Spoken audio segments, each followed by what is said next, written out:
There is currently a fire, a massive, massive fire happening right now in Los Angeles, California. Los Angeles, obviously, being one of the largest cities in the entire country here in the United States, and an absolutely devastating fire, destroying hundreds, probably thousands of homes at this point. Many, many, many, many people are being evacuated, helicopter drops of water, planes, and of course, it's a very terrifying situation, and it's going to be a very expensive situation. Lots of rumors already that it's going to be one of the most expensive wildfires in history, purely because it's a very large fire in a very high property value location in LA, right? Infamously, one of the most famous, um, really, really expensive housing markets in the country. So what a shame, not just for the houses and the property, obviously, but for the lives, any lives that are going to be lost, that have already been lost, and definitely many, many people are having a really, really tough time. And so in today's video, we're going to talk about not how we can fix this particular fire, but how we can prevent future forest fires, future wildfires, and hopefully have less and less of this kind of human suffering in the future. That's going to be today's video. Specifically, make a bold claim and talk about how potentially in the future we could save millions of lives just by taking one actionable step of changing the base layer of the world. That's going to be today's presentation. So, my heart goes out to anyone watching this video in Southern California. I know I talk to a lot of people in Bitcoin, and obviously a lot of them are in the California, or excuse me, Los Angeles or greater LA area, just because there's a lot of people that live there, right? No different than New York City, Chicago, or anything else. So, my heart goes out to all you guys. Really sorry to be seeing this happening. And it seems like that there were a lot of really preventable problems that led to either causing this issue or letting it compound. So, in this video, this very video, we are going to go through the a few different things here. We're going to go through, I've already just talked about the major fire going on in LA.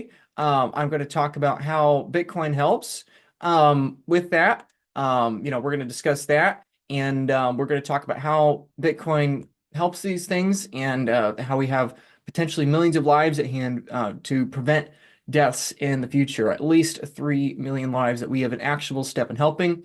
And I'm going to give you an actionable step at the end of this video to check out and look into. So the first chart we're going to be looking at here, just to understand some historical context, this is a chart here of total acreage burned in the United States from the early 1900s to the early 21st century here. So you have the annual rate in blue, the 5-year moving average in that kind of ugly olive green color.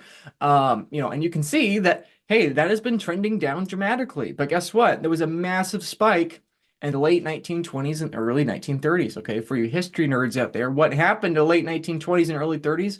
That's right, the Dust Bowl happened, right? And what was the Dust Bowl? The Dust Bowl was a largely man-made event, right? This is the larger theme. What I'm talking about here is that bad things are going to happen. Evil things are going to happen. Destruction is going to happen. It's a fact of life. We have a 100% mortality rate. We're all going to die someday.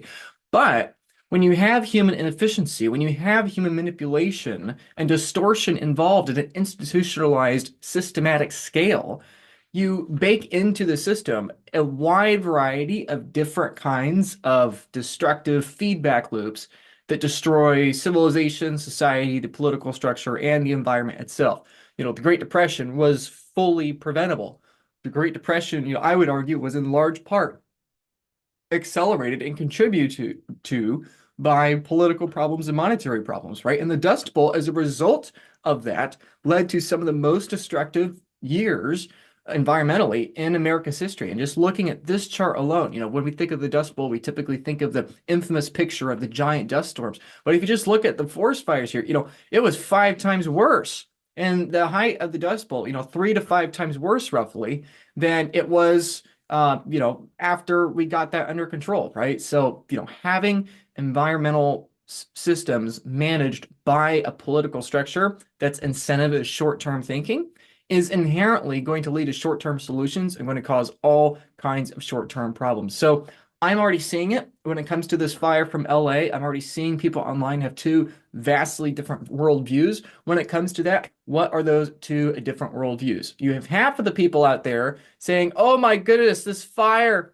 in LA, it's proof of climate change. The climate is changing. Fires are getting worse. Hurricanes are getting worse. The world is blowing up. The world's going to end in 12 years, right? That's one side of the argument. That's one worldview that's going on here. And they're going to use this fire in Los Angeles as evidence for that. Then you have another worldview which says, oh my goodness, California is literally turning into a dumpster fire. It's all the governors and the government's fault. They're building all these rail systems for like $1 billion a mile or so inefficient. Homeless people are everywhere.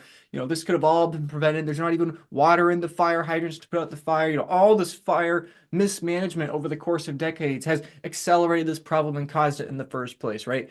We have these two major worldviews. One side of the equation saying, oh my goodness, human progress is having a negative externality of, emitting greenhouse gases into the environment. And we have another worldview which says, oh my goodness, all this government overreach and manipulation by incompetent or unwilling people in charge is resulting in all this destruction. The argument I want to make today is that while both of these arguments have things that are wrong, both of them have things that are right. And I think actually a much healthier way to look at this problem and to look at both of these problems here is to have a unifying worldview and understand of what's actually going on here, right? What's actually going on is that both of these sides of the argument actually are the same argument. It's just different faces of that argument. This is something that happens all the time in politics, especially in fiat systems, is we have people that attribute an aspect of the problem as the sole source of the problem. And really, it's a lot more nuanced and complex, right? We like to oversimplify things so that we can rally ourselves behind a different tribe so that we can collectivize our votes with that tribe to then gain control of the money printer, right? All the people saying that this is evidence of climate change, guess what? They also want your vote so that they can pass their subsidization into the government, right? And all the people that are saying, oh, it's not climate change, it's that other thing, are saying, oh, it's that other thing, whatever, right? My point in all this is that really at the end of the day, everyone here is concerned about the same thing, just a different ranking of priorities and a different ranking of the kinds of damage here, right?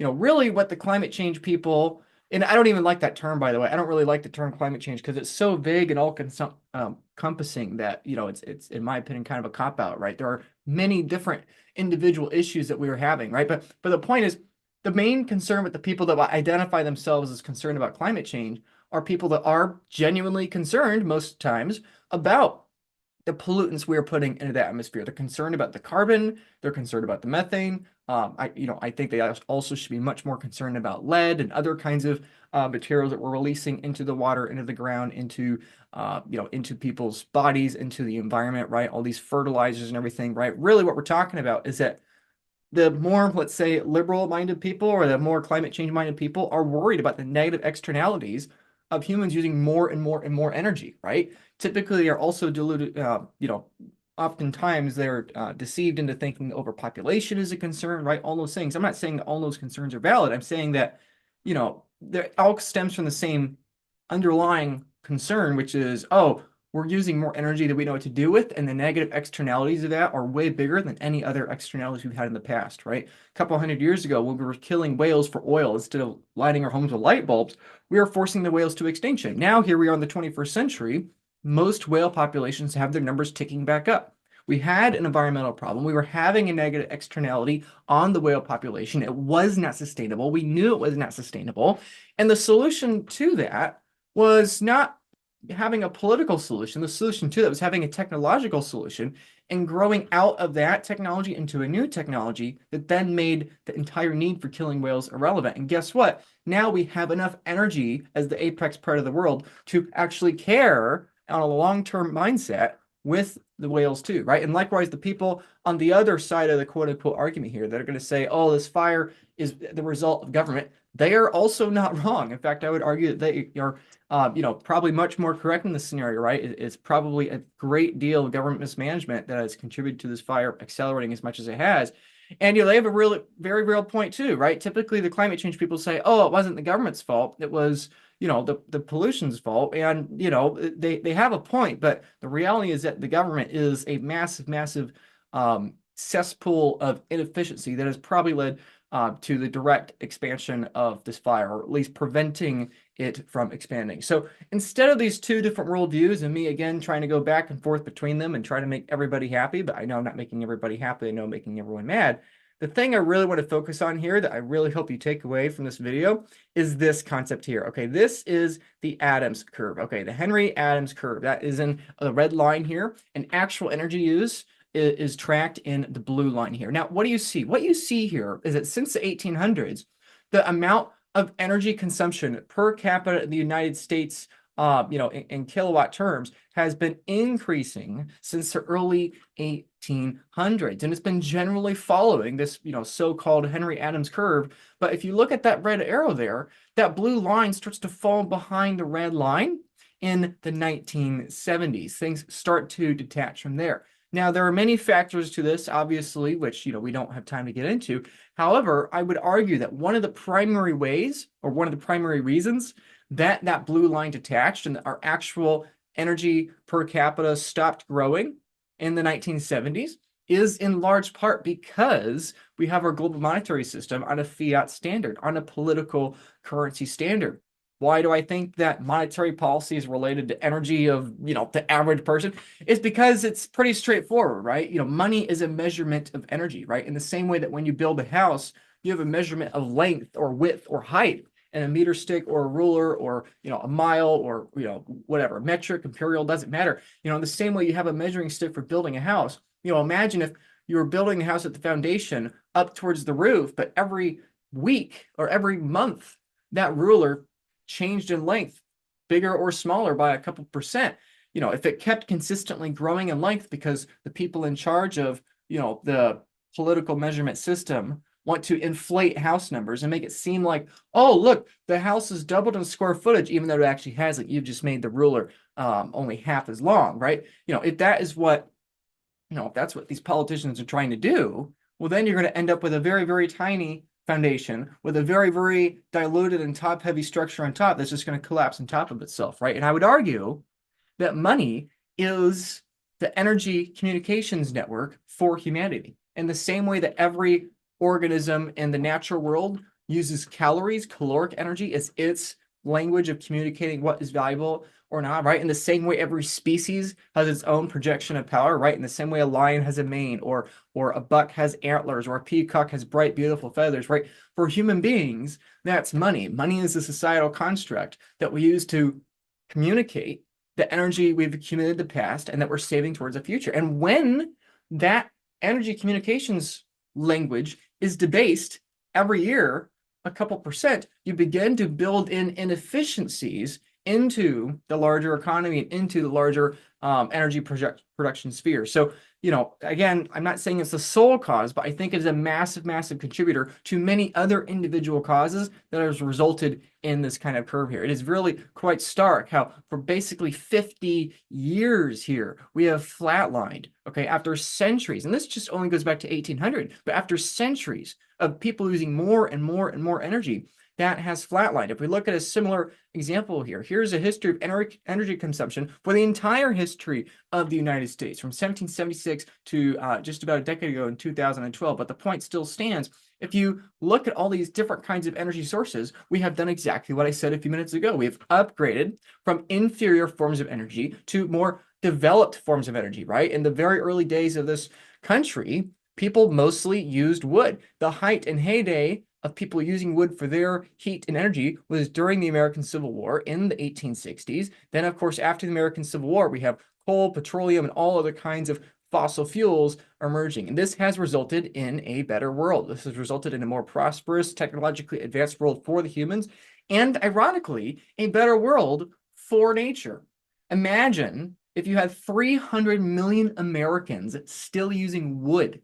We would be out of forest by next year, right? It's like, as much as we might complain that, oh, Americans using too much fossil fuels still have a much lower negative externality than being on a global wood standard, right? We are upgrading from energy systems with larger externalities to energy systems with smaller externalities. However, again, the problem here is that we have really curtailed development and growth in the 1970s and forwards. Okay, petroleum was on a curve that was trending toward a major hockey stick, and it has been flat for the last 50 years. Natural gas was on a curve, and it became virtually flat for 50 years. Coal, to a lesser degree, has been slowing its rate of growth, right? Nuclear is the one that I think is really abominable and really, really disgusting about how much we've curtailed that, right? And so I think this is the greatest threat to the 21st century. The greatest threat to the 21st century is that energy growth is slowing while our energy needs are accelerating. We're trying to bring in more people to this country. China's population isn't growing as much as it used to, but there's still many, many people there that need basic necessities. India is growing dramatically. India has already surpassed China. By the end of this century, Nigeria is going to pass China, right? Many other countries are going to grow. We're going to go from a world of 8 billion people to 9 to 11 billion people in the course of this century. And that is assuming birth rates don't recover, because guess what? Birth rates have also been collapsing over the last 50 years since the 1970s as well. And so we are an optimist, and we hope and pray that the birth rate actually recovers. Maybe we could be looking at even more like 12 or 13 billion people by the end of the century. And 80% of the world's population today makes less than $30 a day, or at least 80% of the world's adults make less than $30 a day. And our hope would be that hopefully by the end of the century, we're going to make some progress with that, and we're going to have a much smaller percentage making less than $30 a day. Hopefully we have a world more prosperous. And so this is a very, very real, I would argue, existential problem. And I think this fire in LA is a symbol of that problem. If we have mismanagement, if we have fiat incentives, and if we're thinking short term in the terms of months, quarters, or years, and we're not thinking in terms of years, decades, generations, or a century, we're going to have a very real problem. Not today, not tomorrow, but down the line, we're going to have a massive, massive problem that's going to result in all kinds of issues. All economic, environmental, and political problems are downstream of this energy crisis, of this energy problem. If we are going to increase the global population by 50% in the next half century to century, if we are going to hopefully increase the number of people with, developed world kinds of luxuries and technologies by doubling or tripling that, right? If we're going to increase it by that, factor, we cannot afford to wait another 50 years to begin growing again. We cannot afford to just delay these kinds of things, right? And if we delay those things, we're going to have more environmental problems. More people are going to be using short-term minded things, and we're going to have all kinds of political and economic problems downstream of that too. If we want to think of the world as a global ecosystem, right? If you want to, go back to ecology and think about, everything from the, more climate or environment narrative, right? Think of it this way. Okay, when the apex predator is starving, it cannibalizes the ecosystem and its offspring. Okay, human beings are the apex predator of the human race. I believe humans have a mandate to be fruitful, to multiply, and to subdue the earth with their dominion, right? I believe that, right? I am pro-human and humans first. I want more people in the world. And the reality is that we are the apex predator. We are by far, by numerous orders of magnitude, the most powerful and influential species on the planet. And the reality is that when you have elephants fighting with each other, who gets crushed? The mice get crushed, right? The most best thing you can do for the endangered species of the world is help the humans upgrade their energy structure, right? The best possible thing you can do for the whales is invent the light bulb, right? Maybe you could go out there, maybe you could protest, maybe you could fight the whaling ships that are going out and killing the whales. But if you want to be efficient here, if we're talking about efficiency, the best possible thing you can do is improve the efficiency of those human beings so that even if they use more energy in the future, they have less negative externalities with it, right? And likewise, this fire in Los Angeles that is destroying hundreds of thousands of people's hopes and dreams probably, right? That kind of fire, the best way to prevent those kinds of fires is to help humans be more efficient in the future. It's the best thing for people, and it's the best thing for the environment as well. Now, as I mentioned before, the nuclear energy problem is one that is very, very depressing to me, how much we have hampered this, right? Again, we have two different worldviews here. You have one worldview saying, oh my goodness, fossil fuels are the enemy and evil and a virus of Satan and whatever, right? And we got to kill fossil fuels. They're so bad because they subsidize the government just because they're trying to get in charge of everything, right? Oh, blah, blah, blah, blah, blah. Use renewable energies. And then on the other hand of the spectrum, you've all the people that say, wind fixes everything. Solar fixes everything. Don't use, don't, or I have that wrong. You have the people that say, oh, solar and wind is bad and is chasing those subsidies or whatever, right? Use fossil fuels, right? You have these two arguments. The people that say renewable energy is great, fossil fuel is bad because it subsidizes the government. Then you have, or the government subsidizes it. Then you have these other people that are the inverse side of the argument. And the reality is that both of them have very good points, and both of those sides are wrong. The reality is that we should not have any form of energy being subsidized by the government. We should have energy allowing prices to fall to the marginal cost of production and people competing in a free market for these kinds of energies. And unfortunately, what we've seen is we've seen kind of the worst of both worlds. We are continuing fossil fuels longer at a more subsidized rate than probably what they should be. And at the same time, we are subsidizing, in my opinion, many of the wrong kinds of renewable energies. We are foregoing nuclear energy because it's something that actually fixes problem at a global scale. And we're instead going with all kinds of cute little side quests and side projects of banning straws and doing other things that really have no larger effect on the world, right? Obviously, everything has an impact, everything has a butterfly effect. But if we're thinking practically here, what is the goal? Is the goal get my coup of lobbyists and politicians one step closer in that cotillion effect to the money printer? Or is my goal actually increase the amount of energy for the average human possible with the minimum amount of negative externalities? What is your actual goal? And most people on both sides of this energy argument, the pro-fossil fuel and the pro-renewable energy people, frankly, most of the people pushing both of those narratives have some sort of government incentive to be close to the money printer. And this gets back to that fundamental problem. If we have the global energy communication system, which is money, being tied to a political institution, of course, you're going to get lots of people involved that want to be one step closer to that political institution. That is why we must separate money from the state. Because if we do that, that is the single greatest incentive we have to actually get on the same page to communicate what on earth are the actual energy sources we should be using, and not just which one is going to get me the most credits or the most government favorability at this particular time, right? So in this chart here, we have nuclear energy, right? This is a chart of just the renewable kinds of energy, right? Now, solar has been going leaps and bounds in the recent couple decades, right? Even wind is getting better, believe it or not, right? I think solar has a much brighter future, forgive the pun. But to me, the great tragedy in this chart here is that nuclear energy, both subsidized and unsubsidized, right? Direct and subsidized, both of them really started being curtailed in the 1980s and 1990s. There was so much promise 50 years ago of nuclear energy providing clean, renewable energy for a very, very extended period of time for a very large amount of people. But unfortunately, we have more or less kind of squandered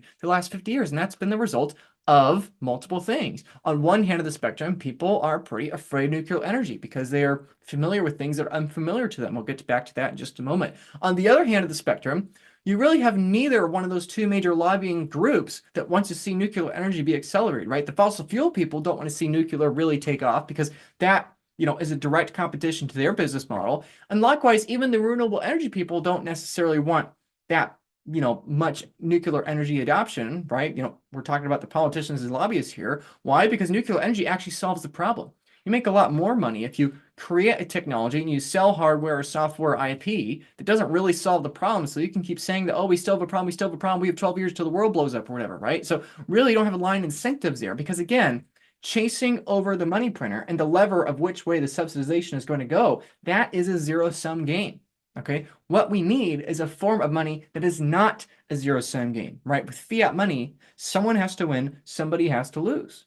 But in Bitcoin, in apolitical money, it is a non-zero-sum game. You win in Bitcoin not as a function of somebody else losing, but you win as a function of your other quote-unquote teammates in Bitcoin also winning, right? And so again, this is a gross oversimplification of many nuances going on here, but in my opinion, I think that's in large part what has happened for the last 50 years. It's absolutely horrible that that has happened. And we have all kinds of individual social biases that prevent us from also doing that, right? We have unfamiliar risks and familiar risks. Here is one of my favorite examples of this kind of dynamic here, right? Obviously, I'm in Bitcoin. I talk about this all the time. People are terrified about multi-sig and self-custody while they're somehow still holding their Bitcoin on exchanges. It's not because they're stupid. It's just that they're acting stupid, right? They are accepting as extremely high risk that's familiar because they're terrified on something that is a slightly unfamiliar risk, right? They are using the emotion they feel with the unfamiliar thing to justify them keeping themselves in a prison, an extremely high risk thing. Getting back to nuclear energy, that's something that I think is a big contributing factor as to why we haven't trended towards more sustainable solutions in the world, because fiat thinking, short-term thinking, zero-sum game thinking is scaring people to think inwards and think on shorter and shorter time horizons, right? As an example here, if you were to go in Chernobyl today, you'd get about 2,000 microsieverts for an hour of exposure. But a cigarette, okay, a cigarette, your typical cigarette, okay, you get over 100,000 microsieverts every single year that you are smoking cigarettes. That's more, way, way, way more than anything else you're going to be getting exposure to in your life. More than a CAT scan, more than MRI, more than any of those things, right? In fact, it's so bad that smoking cigarettes, you receive the equivalent amount of ionizing radiation that if you were standing in Chernobyl for 13 minutes a day, right? That is crazy to me, right? We're forgetting the toxic chemicals. We're forgetting all the tar and disgusting things you're breathing into your body. Just the radiation left on those, chemicals in that cigarette that you're smoking, just the radiation alone from the mining processes that go into creating that cigarette, that amount of radiation is a larger amount in your body, in your lungs, than you standing in the world's most infamous nuclear meltdown site today, right? So this, again, is my point with familiar risk and unfamiliar risk. People would rather accept the familiar risk of people starving and dying and freezing and seeing cities burnt down from a lack of efficiency in the future, right? We would rather see that than take an unfamiliar risk today, than doing what needs to be done with adopting nuclear energy, than doing what needs to be done and adopting a new monetary standard, right? I think another great example of this, again, is texting and driving versus a spider, right? Most of us, we're all humans. If we saw a spider, we'd say, oh my goodness, it's a spider. Kill it, kill it, kill it, get a shoe, kill it. Squash the spider, right? Kill the spider, kill the mosquito, kill the tick, kill the mouse, whatever the tiny little pest is, we're terrified of it. And yet probably most of those people text and drive at the same time. Now, all those things have risk. Nothing in life is without risk. However, if we're thinking critically here, what has more risk? Well, obviously, it's texting and driving, right? The worst case scenario with the spider or the mouse or the tick or whatever is you're going to get some little itch or some disease, right? Probably more than anything, you're probably not even going to notice it, right? And nothing's ever going to happen to you, right? But if you text and drive, let's say you're traveling, 50 to 80 miles an hour, you could hurt yourself. You could hurt or kill somebody else, right? You could hurt bystanders. You could hurt nobody but destroy your car, right? You could be legally liable. There are so many risks with the thing that is within our control that we're willing to accept. And our brains, unfortunately, are really, really awful, right? Even though we're apex predator, even though we're the smartest organism on the planet, our brains like to tell ourselves stories, and they like to tell ourselves stories of things that are in our control. We justify those kinds of risks, right? We want to pretend like those things in our control magically don't have risk, because if we actually were honest and looked at the risk that we were taking, we would not be able to, live with ourselves, right? We would not be able to be intellectually consistent. So our brains are really, really bad at this. We like to over dramatize things outside of our control, even if it's a tiny little spider crawling across the floor. We like to minimize things within our control. And now, why am I talking about all this? Because I think in large part, it gets back to this nuclear energy question. I think in large part, it gets to the fiat mindset that infects society as we begin to degrade the world's money. And I think it even contributes in large part to these competing worldviews. It is much more culturally and politically acceptable to talk about, oh my goodness, climate change is going to destroy the world, while at the same time, we kind of neglect the things that are within our control, right? Like if you actually care about climate change, the greatest threat to, the world or the climate, right? The greatest threat to that is nuclear war. And yet people typically talk way more about things that are much less destructive than the potentiality of nuclear war, right? Why is that? It's because human emotion on the individual level with texting and driving versus the spider, and on the collective level at the, national level, right? We like to be afraid of the thing slightly outside of our control or completely outside of our control, instead of actually taking actual steps within the thing inside our control, right? We would rather be afraid and terrified of methane or CO2 levels in the atmosphere than realizing that, wait a minute, 3 million people every single year are freezing to death in the winters, right? We would rather be terrified of a possibility theoretical thing that is pretty much outside of our control in the future, then we would rather face the reality and accept that people are dying today because of our inefficiencies, because of our problems, right? We don't have to be afraid of the forest fires in the future. We have to be aware of the problems that are happening today. And that's not a zero-sum game, right? You can be concerned about the present and the future without sacrificing one or the other. And actually, I would argue if you care about either of those, the only logical thing is to care about both, right? So that's a larger point I'm trying to make, is that whether we're talking about people debating on which side of the energy argument, they're talking about, right? It just comes down to this individual perception of risk, familiar and unfamiliar. Getting back to what I was saying just a moment ago, every single year, I believe the number is actually 4 million. 4 million people die from a lack of heat. This chart here is a share of all deaths from causes attributed to cold or heat from about a decade ago, right? From extreme cold, moderate heat, and extreme heat. What you can see is a lot more blue than red and orange, right? Way more people are dying from cold energy, from a lack of energy and cold weather than they are from warm weather, right? Now, obviously, people die from all these things, right? But again, this gets back to that familiar versus unfamiliar risks. We are so terrified of potential droughts or disasters that may kill hundreds of thousands, if not millions or tens of millions of people many decades from now. We're so concerned about that. We are neglecting the reality of the people, hundreds of thousands, millions, or tens of millions of people that are dying today. And ironically, the best way you help those people that may theoretically die in the future is help the people that are alive here today.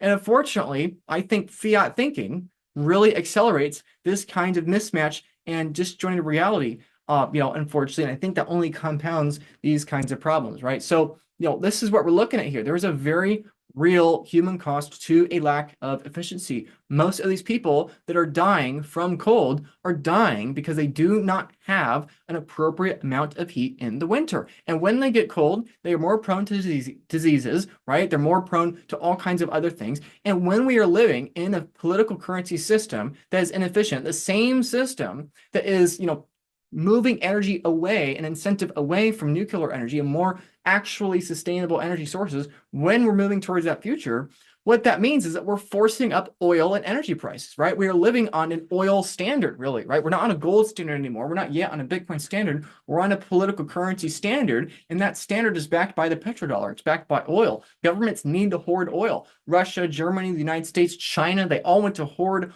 oil and other forms of energy. But the problem is that they have to monetize that energy. You have to keep those prices up to make sure their stockpiles are valuable, but that actually has a very real human consequence. I had a great question from a friend a few days ago about what happens if the United States buys a bunch of Bitcoin. Does that mean that it hurts other people because they didn't buy as much? No, actually it doesn't. Because when the US government buys a bunch of Bitcoin, you're not pricing people out, right?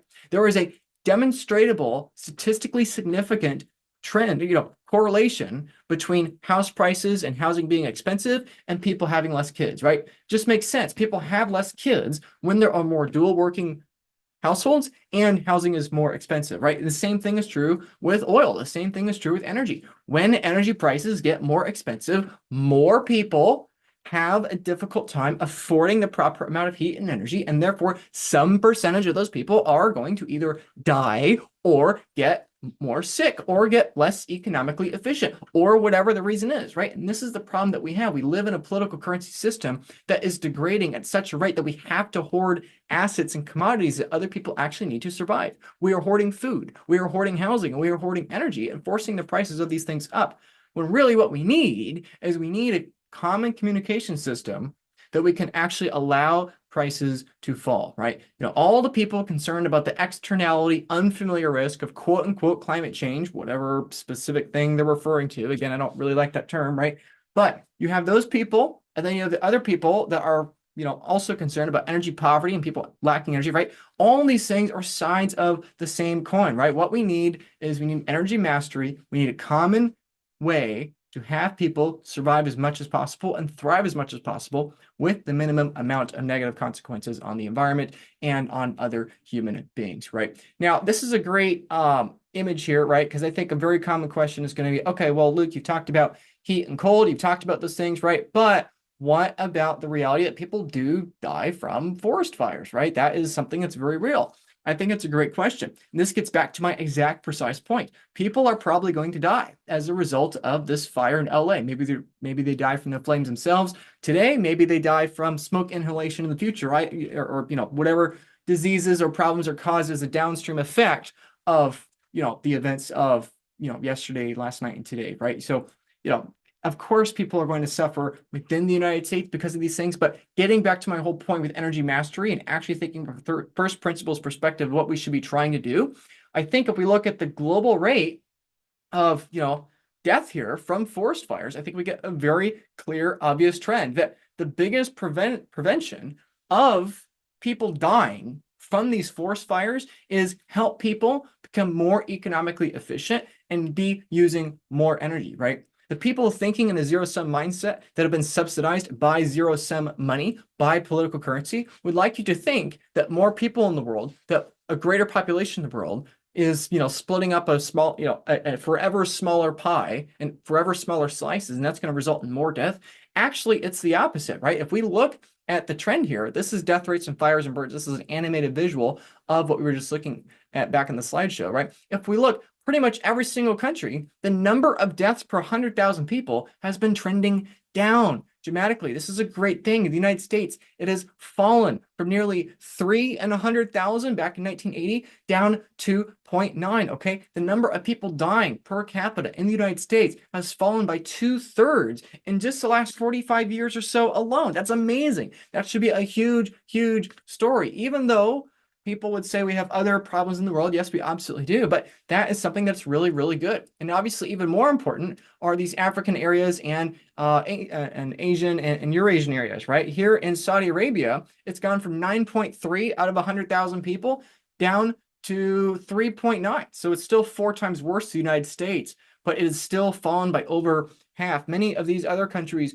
here in Africa and Central Africa are exceedingly high. Why is that? It's because many of these countries haven't yet upgraded in the similar way to the United States to more longer-term forms of energy. Many people in sub-Saharan Africa are burning down forests so that they have the ability to burn energy, right? And this is what these energy scarcity people just don't understand, is that if you actually care about people, you don't want to focus on the unfamiliar risk of theoretical people dying from theoretical, changes in the climate and the forest and the environment in the future. What you need is you need to help people today with the environmental problems that are present today. And ironically, you'll actually help those long-term problems too. If you're actually concerned about species going extinct in the climate tomorrow, you should be focused on helping the people of today because there are very tangible, real, actionable steps. But guess what? It's easier emotionally for us to fantasize and fear porn of the thing in the future than actually address the problem today, right? We would rather be afraid and focused on the spider or the mouse than actually address the real issue, which is, the texting and the driving, right?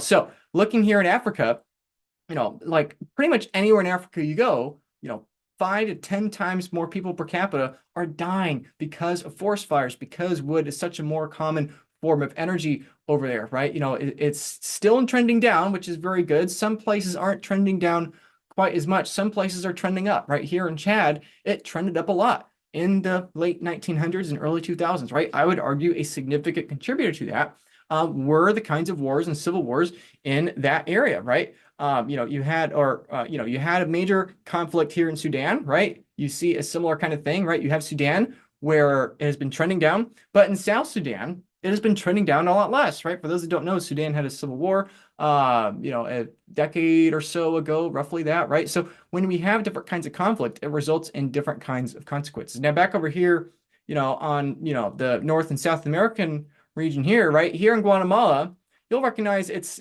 better, right? It's not as bad as Haiti, where it's 3.8 out of 100,000, but in Guatemala, it's still, higher than the rest of these countries over here, right? And I'll get back to that more in a moment and how you can take an actual step and do something about this. But I want to show you the animation here because I think it's actually pretty optimistic looking over time, right? This is an animation from 1980 all the way out to today.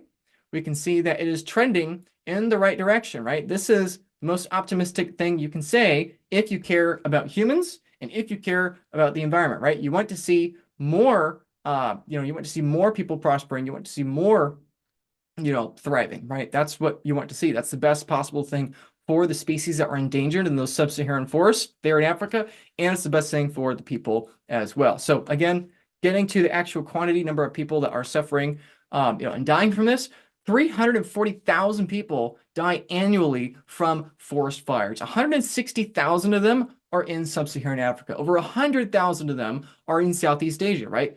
So Africa and Asia are the two big places where people are dying from these fires. It's not really in Europe. It's not really in the United States, right? It's a very high percentage of Africa, and it's a smaller percentage of Southeast Asia. However, because there's so many more people in Asia, that skews the number per capita down, right? So, again, the solution here, the solution is a more energy rich society, and the fastest way we get to a more energy rich society is by having a form of money that doesn't rely on short-term incentives. I think this is a good way to visualize it, right? Our needs are the green line. That's what we need for the future. Right now, we are not making enough energy to keep up with that. And like I said earlier, I think this is the single largest preventable humanitarian crisis, not just of the 21st century, but of all of human history, right? World War II killed 70 to 80 million people. World War I killed whatever it was, 20 to 30 million people, right? We are racing towards a World War II level-sized preventable event of human death and suffering, putting war aside, just from a lack of inefficiency. We've talked about a few of these things, right? 300,000 people are dying from these forest fires a year. That's 3 million people over the course of a decade. That's 30 million people over the course of the next century, assuming it doesn't get worse, but it just continues at the current rate.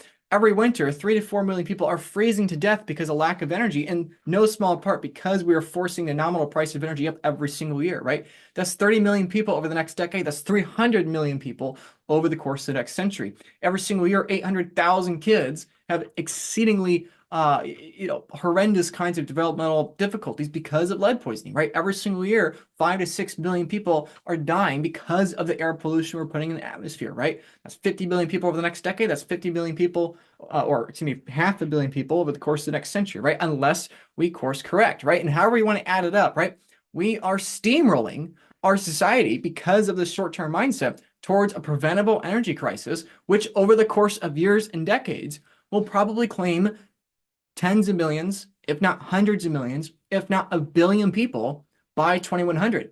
And the true horror of it is it will probably be ignored. It will probably be ignored because it is the familiar risk, not the unfamiliar risk, right? Everybody wants to freak out and panic about the disease, war, or revolution that claims millions of lives and ignore about the thing that is fully preventable that kills 10 times, 50 times as many people, right? Not minimizing either of those events or either of those realities, right? We want to minimize all suffering, but this is something easily within our task. If we were just able to demonetize real estate, able to demonetize oil, able to demonetize food to where we stop forcing the nominal prices of these things up, but we actually allow prices to fall to the marginal cost of production, that is a massive, massive benefit for the world, right? Bitcoin won't solve all the world's problems, right? Obviously, Bitcoin will not solve this fire that has engulfed Los Angeles today. It will not solve that. It just can't. It won't, right? But maybe we could take the emotion and inspiration we have from this event, the anger or frustration, whatever you're feeling right now from this event,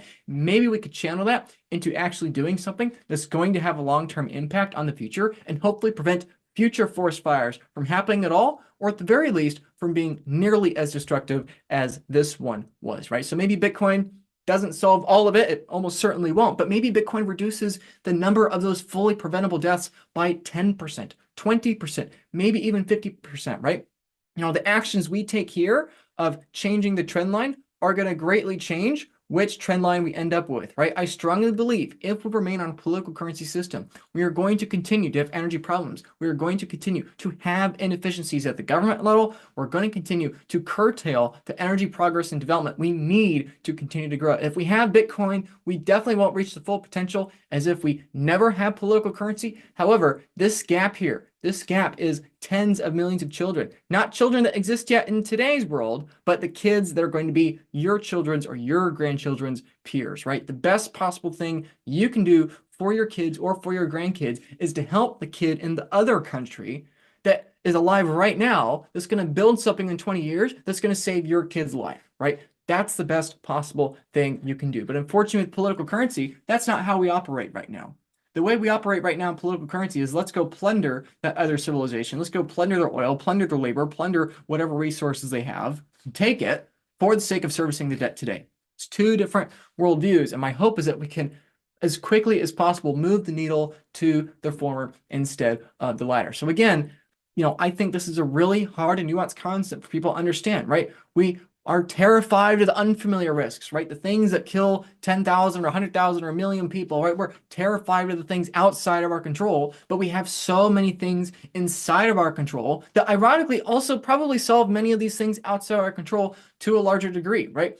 Maybe we can't control the climate, right? Maybe we can't stop forest fires from happening, but we can make people more economically efficient. And guess what? The number of people dying in places of the world with forest fires you don't hear about, like in sub-Saharan Africa or Asia, those people die at a much higher rate than the people in Santa Monica or LA, right? Obviously, right? The best possible thing we can do to mitigate the effects of the things outside of our control or only partially inside of our control is to take mastery of the things within our control, right? The best possible thing that we can do for people, for the world's endangered species, and for maximizing the possibility of good outcomes in the future is taking control of things within our system, right? And so obviously, this is the kind of thing I'm talking about, right? Many people are going to be reacting today as a result of these LA forest fires and say, the Californian government is trash. We have to overthrow the Californian government with our better form of government and our better politicians and blah, blah, blah, blah. And that's great. And maybe that will actually help. But it's not a long-term solution. Other people will say, oh my goodness, this is evidence of climate change and people using straws and, not recycling. And oh my goodness, the planet's going to, melt in 4.8 years or whatever it is, right? Different people are going to get mad at different symptoms of the problem. But the reality is that there is something easily within our grasp that's going to have a massive, massive consequence. How do we help everyone have a longer-term view of the environment and of the world's ecosystems? It's by eliminating their money from having a 7% debasement rate, right? If you're over here, how do you prevent governments from becoming the literal dumpster fire that California has become? How do you prevent that? You separate money from the state, right? We have a familiar risk in our hand. The thing that is texting and driving, that is political money. That is the single greatest threat. The political currency system is the single greatest threat to the endangered species of the world today. It's a single greatest threat towards global war. It is a single greatest threat, even arguably, I would say, to these forest fires. Not a specific one, obviously, right? Literally a flamethrower in a very dry area is going to be a much more direct risk than the Federal Reserve. But on a global scale, political currency is the single greatest threat to all these things. And if we just help people have a longer term mindset, and instead of thinking in short term, think in long term and actually build for the future in a non-zero sum game instead of competing within a zero sum game, that is going to be the best future we have for minimizing those risks, right? We need to focus less on the temporary solutions of banning straws or banning beef or kicking Newsom out of office.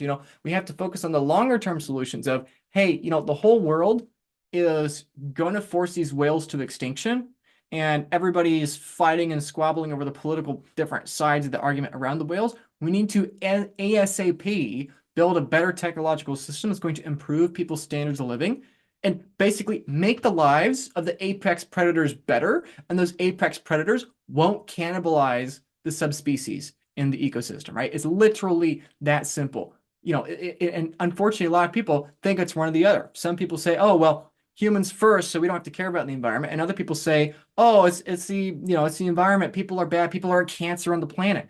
I would say both of these ideologies, in particular, one of them is the real cancer on society. And we need to understand that the world's not a zero-sum game. We need to help people have better lives. And that is ironically going to be the best thing for helping the world as well. Let's see, next slide here. So my big encouragement in this video is to do something. I've been talking a while. I've been saying the same thing over and over again, but I believe this is really, really important. That's why I talk about this, because actual people are on the line, right? 40,000 species are endangered or near endangered. Once those species are gone, they're gone, right? Hundreds of millions of people over the course of my lifetime are at risk from fully preventable things within our control right now. Fixing the money is not going to fix the world entirely. It's definitely not going to fix the human heart, but if we fix the money, if we take money out of a political system and instead allow it to be apolitical, that ironically is the most powerful political stance you can possibly make. And that is seriously probably going to save millions, if not tens of millions of lives over the course of the next couple decades. That's why I make these videos. Yes, the money is nice. Yes, I care about it, but I'm talking about this because I believe this is the single largest humanitarian project of the 21st century, and we are trying to prevent a crisis 30 years before it happens. And we don't even know what that crisis is, but we're trying to prevent it. We're trying to create a more stable and solid foundation for the world. So that is my encouragement. If you have not yet subscribed to my YouTube channel, please do so. I'm going to be making, hundreds and hundreds more videos about Bitcoin, the number go up aspects of Bitcoin, and the humanitarian go up aspects of Bitcoin, right? I make the humanitarian components not because people like them, but because I want to make them, right? I know you all are, dopamine addicted junkies that are addicted to the, Bitcoin price predictions, right? But we have to zoom out and talk about these kinds of things too, even if it's not what people want to hear, it's what they need to hear, right? So my first encouragement is please subscribe. You're going to get lots of great Bitcoin content. If you have not subscribed already, for whatever reason, advance Bitcoin, right?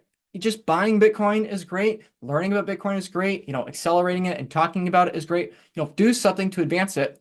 And then if you're really passionate, if you're something that actually wants to see the world change, I would encourage you, consider donating to a cause, right? Obviously, the cause in everybody's mind right now are the fires in LA. I'm sure that only more fundraisers are going to happen here in the coming days and weeks for the victims of this horrible fire in Los Angeles, right? And feel free to donate to those if that's something you would like. However, if we're talking about efficiency here and we're talking about maximum impact from minimum investment, I think that there is another way that you can take a stand of this underlying problem and fighting this underlying problem in an even more efficient way. This is something that's a similar problem, right? I mentioned Guatemala earlier. We're getting back to Guatemala here. This is Guatemala. For those of you that don't know, the United States of America, for bananas and a variety of reasons, instigated some violent coups, let's say, in Guatemala in the latter half of the 20th century. So America had a role in destabilizing Guatemala, right? Many people fled from the major cities into the mountains, out of Guatemala City into more remote parts to escape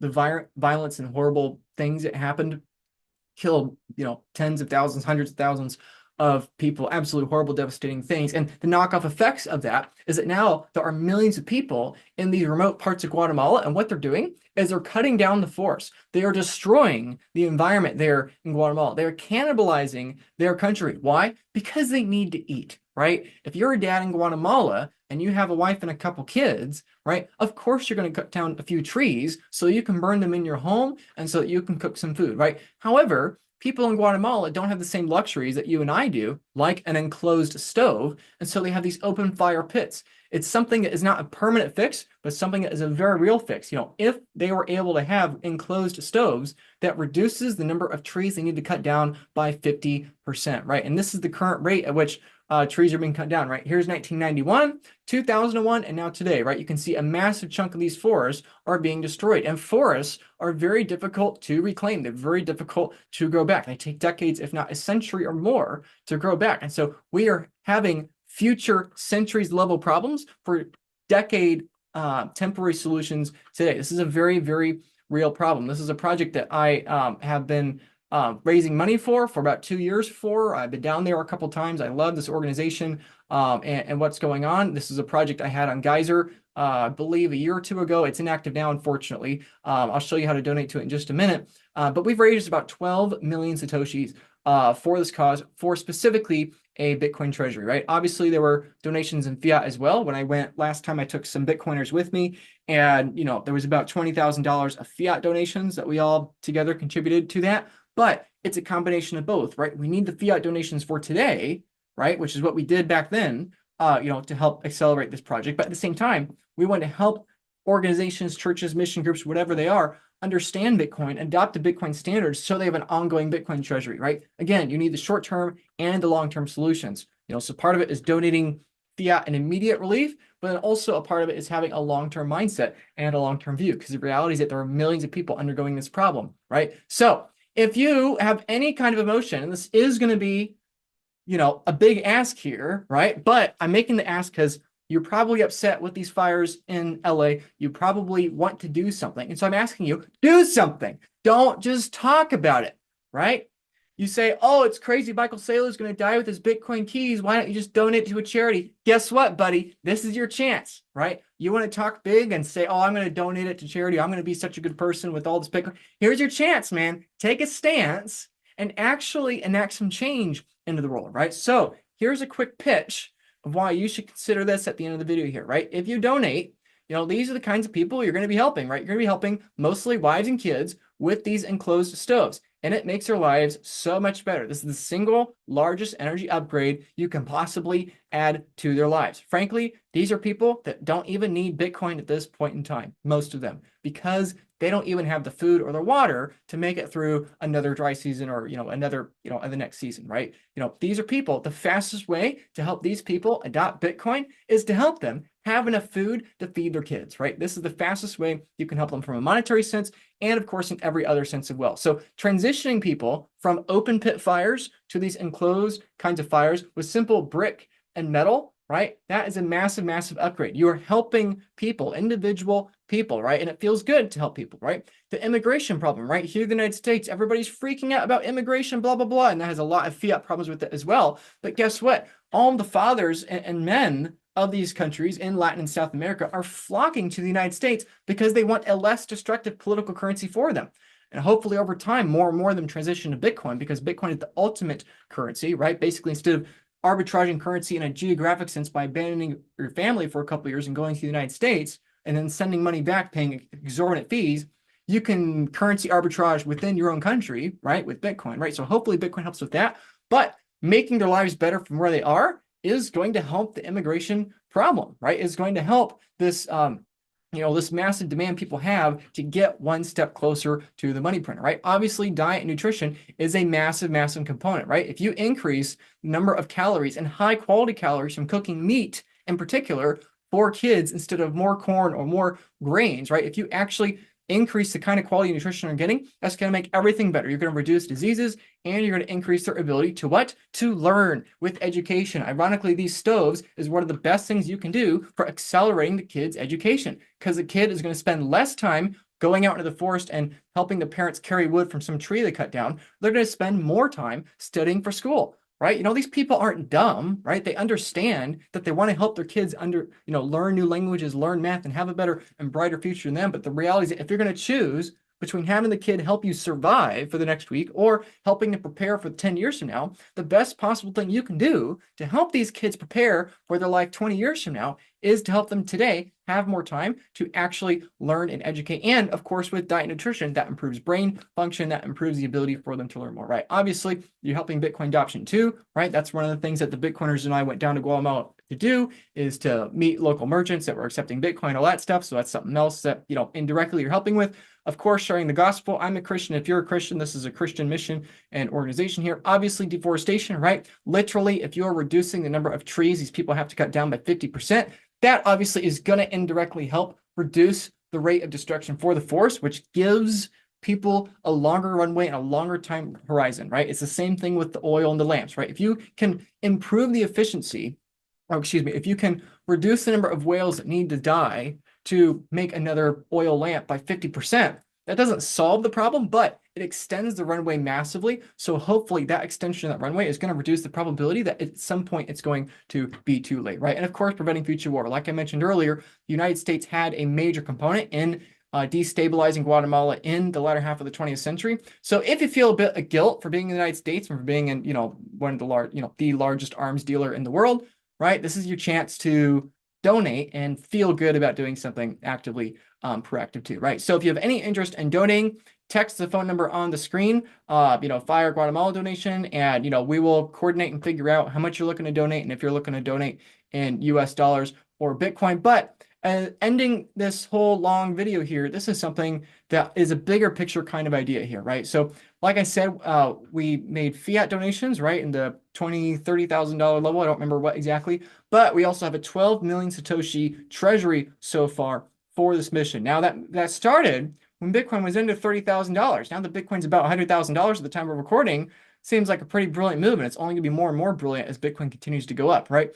For context, one of these stoves costs about $300 when you include materials and labor, right? or about $60 a person, assuming 5 people per family, right? The whole goal of this Bitcoin treasury is that when Bitcoin is $1 million, and hoping and praying we get to, 21 million sat total Bitcoin treasury here, right? Hopefully, with 21 million sats, $1 million Bitcoin, right? $210,000 treasury, right? With a 10% withdrawal rate of $21,000 more or less. That's about 300 people a year that are going to be able to be helped, right? This is one of the biggest frustrations I had with the 2020 lockdowns is that, the people that really suffered in the wake of, the 2020 lockdowns weren't the people here in America that couldn't go to a movie or had to wear a mask into the store. The real people that suffered were people in developing nations that relied on donations from the first world, or from the developed world, I should say, to go to them, right? The Bitcoin treasury idea is to be there as a base safety net so that if and when something bad happens with the more economically prosperous region in the world and the donations start coming in, you actually have a treasury you could tap into or use, because that is the precise moment where the need is greatest and the most urgent, and it's a precise moment where the help stops coming in, right? It's a savings account, right? A savings account supremely better than any kind of fiat savings account. So I have your attention. You're still watching the video. Thank you for watching this video. This is my big, big ask. Please, please, please donate. Do something. You have emotions. Maybe you're mad at the government right now. Maybe you're mad that the fire is destroying things right now. Maybe you're mad that California is so bad. Maybe you're mad that fiat is so bad, right? Maybe you're passionate and you're excited about Bitcoin. Whether your emotion is anger or fear or excitement or optimism or a mix of all of them, right? Whatever your emotion is, capitalize it, right? Take advantage of that emotion right now. Please consider donating, doing something. You have more than enough Bitcoin, right? The whole point of this organization, the whole point of why I'm trying to get you to think like this is that by donating to an organization now in Bitcoin and allowing that organization over the coming years to watch that Bitcoin stack grow, guess what that's going to do? Your donation today, right now, is going to help some other charity in some other country that you're going to never know about or hear about realize, oh, wow, 5 years ago, these couple charities over there had various kinds of Bitcoin treasuries and they didn't sell it at the first chance they got. And now look at how much they're benefiting. We should adopt a Bitcoin treasury, right? If you actually want to see change in the world, you actually want to see people's lives benefited, and you actually want to see more organizations, especially organizations that are directly helping people, to be incentivized to adopt a Bitcoin standard, make a donation today, even if it's something relatively small, right? If you're somebody out there, I know most of you, this is a lot of money, but if you're somebody out there where you got more than enough money, right? You got more than enough Bitcoin, you're feeling pretty rich because each one of your coins is 6 figures now, right? If you donate $5,000, right, you're going to help literally an entire village, okay? If you donate 5 grand, right, when Bitcoin hits $1 million, you're going to get a video every year of some schoolhouse with 200 kids that are all going to sing thank you because you just changed all of their lives. All of them can now, double the time that they're able to go to school. All of them now don't have to inhale smoke in their own home, because that's a huge problem with these open fires in their homes, that they're inhaling smoke, right? Every single year, you're going to have the peace of mind, and you're going to feel really good that, hey, I just got that video 200 kids. Probably 10 less kids are going to have some sort of lung disease when they're young adults, right? Probably another 5 of those kids are going to increase their education to a master's degree, right? Probably another 3 of those kids are not going to be malnourished, right? It's like, it's not a permanent fix, but that feels really good to get that kind of excitement, right? So if you're somebody that wants to invest not in future passive income, but in future feeling good, right? If you want to invest in that future where you feel like every single year you've done something that's really, really awesome, if you donate 5 grand in US dollars, in Bitcoin terms, it's about 5 million Satoshis. When Bitcoin's about $1 million, 5 million Satoshis is approximately going to fund an entire village upgrading to these stoves every single year. Now, obviously, most of you don't have 5 grand lying around. $300, you're going to help an entire family every single year once Bitcoin hits $1 million, assuming a 10% withdrawal rate and including inflation too, right? Even just $60.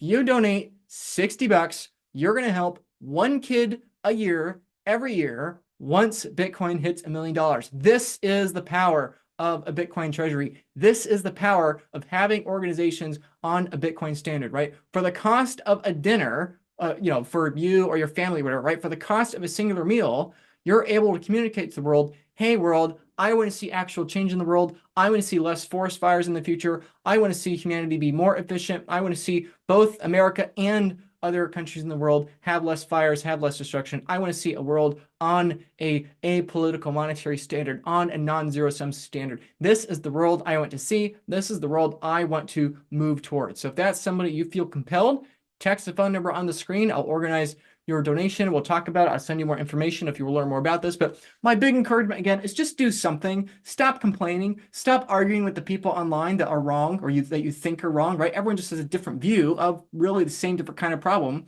and to varying degrees are right or wrong. But instead of wasting another hour of your energy debating on what the actual problem was, go out there, focus, make more money, buy more Bitcoin, save in Bitcoin, subscribe to this YouTube channel. And if you feel compelled and you're not cheap or lazy, please donate to help some people. The people in LA right now definitely need our help. They are suffering, but the reality is that these people, like I'm mentioning here, these are the people that get forgotten. These are the people where the forest fires kill way more people per capita than here in the United States. So I hope this video has been useful. I hope it's been helpful. I hope it's had a different kind of perspective. And I hope you consider donating. Here's where we end the video. Here is the screen one more time.